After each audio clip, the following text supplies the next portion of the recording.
1997년 2월 20일 대구광역시 동구. 어두운 밤이었던 그때 대구 전역은 아비규환이었습니다. 1월 5일 입석동에서 주부가 목이 졸린 채 숨진 사건을 시작으로 살인사건이 연이어 터졌기 때문이죠. 1월부터 2월까지 반경 2km 내에서 발생한 사건만 8건이었어요. 주민들은 극도의 불안감을 호소했습니다. 해가 질 무렵이면 거리는 텅 비었고 야간 자율학습까지 중단될 정도였어요. 경찰서에는 불안해서 못 살겠다는 시민들의 항의가 빗발쳤습니다. 경찰은 초유의 비상사태에 돌입했는데 수사에 진전이 없자 담당자들이 책임을 지고 줄줄이 경질되는 사태가 벌어지기도 했습니다. 24일 통합수사본부를 꾸렸고 무려 159명의 형사가 투입됐죠. 모든 가능성을 열어두고 동구 일대를 돌면서 목격자를 찾아 나섰습니다. 그 결과 4건에 대한 용의자는 검거에 성공했죠. 하지만 남은 4건은 아직 미결 상태였습니다. 시신의 훼손 정도는 달랐지만 수법이 동일하다는 점에서 남은 4건은 동일범의 연쇄살인이라고 판단해 집중 수사에 들어갑니다. 얼마 지나지 않아 사건이 발생한 현장 인근에서 20대 초중반으로 보이는 남성을 목격했다는 제보가 들어왔어요. 목격 진술을 토대로 몽타주를 제작해 곳곳에 뿌렸고 몽타주와 생김새가 유사한 청년이 신암동 일대 당구장을 전전한다는 첩보를 입수했죠. 그리고 27일 새벽 친구 집에 숨어 있던 21살의 이승수를 체포하게 됩니다. 이승수는 당시 특수절도 등 전과 3범이었습니다. 처음에는 범행 일체를 강력하게 부인하다가 범행에 사용한 흉기와 가죽장갑, 피해자의 이름과 전화번호가 적힌 메모지를 증거로 끈질기게 추궁하자 4건의 범행을 모두 시인했어요. 이승수는 15살의 특수절도 혐의로 기소유예 처분을 받았다가 대구의 한 공고에 재학하던 중 17살에 또다시 특수절도를 저질렀고 이때 구속되어 퇴학당했습니다. 그리고 1996년 1월 야간 주거침입죄로 징역 1년에 집행유예 2년을 선고받았는데요. 이승수가 범행을 저지른 당시에는 집행유예 상태였습니다. 1996년 11월 집을 나온 이후로 줄곧 떠돌이 생활을 해온 이승수는 1997년 4월 입대를 앞두고 있었죠. 입대 전 용돈이 필요했던 그는 빈집 털이를 목적으로 범행 대상을 물색했습니다. 2월 10일 오전 10시 30분 이승수는 유라동의 가정집을 첫 번째 타깃으로 정했어요. 빈집으로 예상하고 침입한 집에는 30대 주부 A씨와 4살의 아들이 있었습니다. 당황한 이승수는 A씨에게 칼을 휘둘러 죽였고 잠에서 깨어난 아이가 울자 가차없이 목을 찔러 중태에 빠뜨렸어요. 아이는 다행히 아버지가 발견하고 목숨을 건질 수 있었죠. 이때 이승수가 훔친 돈은 11만 원에 불과했습니다. 열흘 뒤 대구역 인근의 만화방에서 죽치고 앉아 시간을 때우고 있던 이승수는 어떤 남자가 아까부터 힐끔힐끔 자신을 보는 게 신경 쓰였죠. 이승수는 경찰일지도 모른다는 생각에 불안했어요. 자리를 피하려고 일어서자 그 남자가 말을 걸어왔습니다. 그마나 재밌어요? 그렇게 시작된 두 사람의 대화는 술자리로 이어졌죠. 이승수에게 말을 걸었던 남자는 27살의 방씨, 헤어 디자이너였습니다. 술잔을 주거니 받거니 하다 보니 어느새 12시가 넘었고 방씨는 이승수에게 자기 집으로 가서 한 잔 더 하자고 제안했어요. 안 그래도 잘 곳이 마땅치 않았는데 잘 됐다 싶었죠.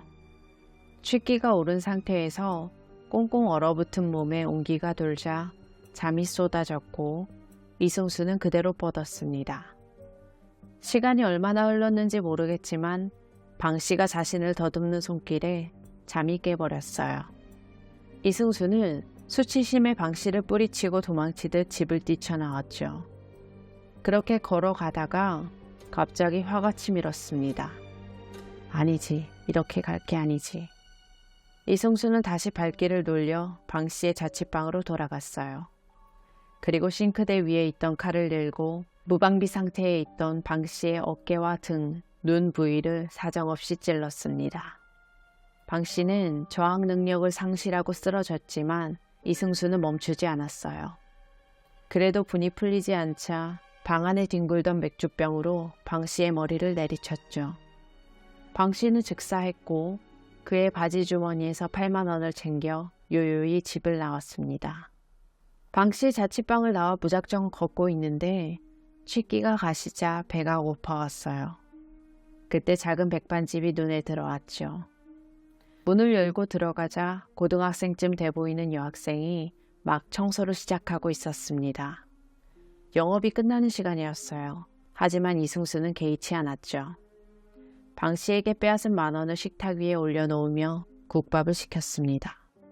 그러자 여학생이 죄송하다며 영업이 끝났다고 말했고 이에 화가 난 이승수는 손님이 가져오라면 가져올 것이지 말이 많다며 품에 감춰뒀던 칼을 꺼내 여학생에게 달려들었어요.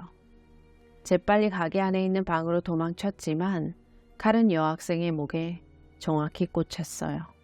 너무나도 갑작스러운 공격이었습니다. 방 씨를 살해한 지 불과 20분 후의 일이었어요. 할머니를 도와 밤늦게 청소하고 있던 여학생은 그렇게 순식간에 공격받아 사망합니다. 이승수는 서둘러 식당을 빠져나왔고 다시 또 무작정 걷기 시작했어요.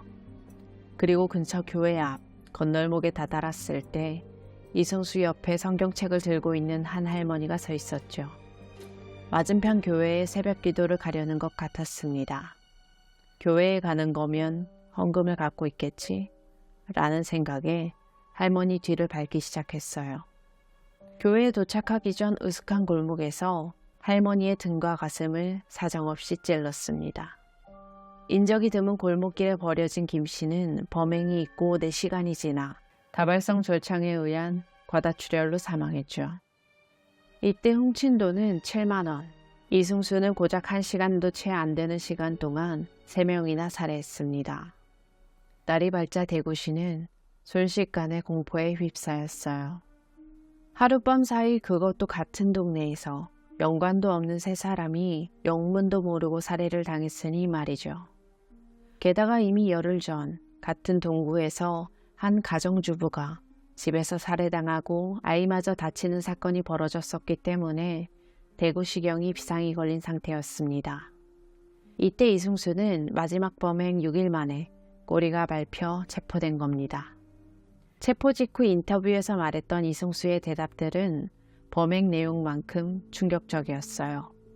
범행 동기에 대해 돈이 필요했고 처음부터 죽일 생각은 없었지만 한번 살인을 저지르고 나니 자포자기한 심정이 들었다고 했고 왜 가출했는지 돈은 어디에 쓰려고 했냐는 질문에는 4월에 공익근무를 가는데 그 전에 마음껏 놀려고 집을 나왔고 놀려고 보니 용돈이 궁했다는 대답이었죠.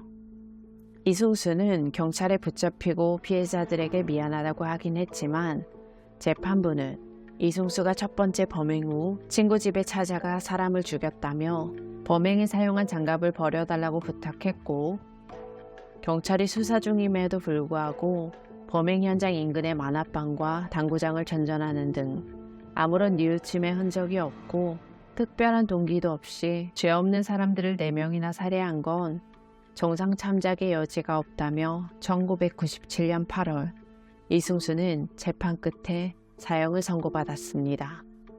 하지만 아직까지도 사형은 집행되지 않아 미결수로 복역 중입니다. 글의 진위 여부는 확인할 수 없지만 교도소에서 이승수를 만났다는 사람이 썼던 글에 의하면 이승수는 사형이 집행되지 않은 미결수라 미결수 사동에서 봤는데 정말 밥도 잘 먹고 운동도 잘하고 양말이나 러닝 셔츠는 고가의 브랜드 제품들만 쓰고 있더라며 빨래나 자기가 해야 될 일을 자기보다 어린 재소자에게 미루는 등 반성의 기미가 있는지 의문이 들었다고 했죠. 군 입대 전 마음껏 놀고 싶다는 어이없는 이유를 시작으로 4명을 무참히 살해한 이승수. 이승수 한 사람으로 인해 많은 사람들이 고통받아야 했습니다. 피해자분들의 명복을 빌며 지금까지 고요한 밤이었습니다.